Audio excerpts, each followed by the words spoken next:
Հայկական արտադրական ներուժն ու հնարավորությունները մեկ հարկի տակ միջազգային գործարար կապերի աջակցման խորհուրդը Միացյալ Նահանգներում նախատեսում է բացել ազգային պահեստ։ Այդ տարածքում ամբողջական գտնվելով հայկական բազմաթիվ արտադրողների ապրանքներ, դիստրիբյուտորներին,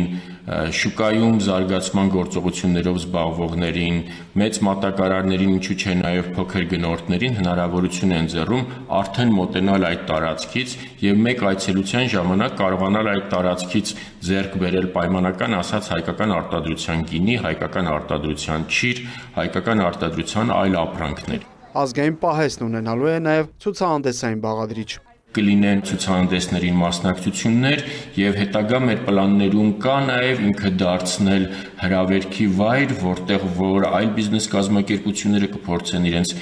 միջոցառումներն անցկացնելով հայկական միջավայրում, հայկական ապրանքների միջավայրում ծանոթանալ եւ մասնակից լինել հայ արտադրողի արտադրանքներին։ Հիմնական նպատակը հայկական արտադրանքի համատեղ ներկայացումն է։ Գաղափարը կտարածվի նաև միջազգային այլ խոշոր շուկաների վրա՝ Եվրամիություն, Միացյալ Նահանգներ, Կանադա, Չինաստան։ Հարյուրավոր հայկական ընկերություններ միջազգային գործարար կապերի աջակցման խորհրդի օգնությամբ կարողացել են արտահանել սեփական արտադրանքը միջազգային շուկա։ Բացեցին եւ գրանցեցին իրենց ընկերությունները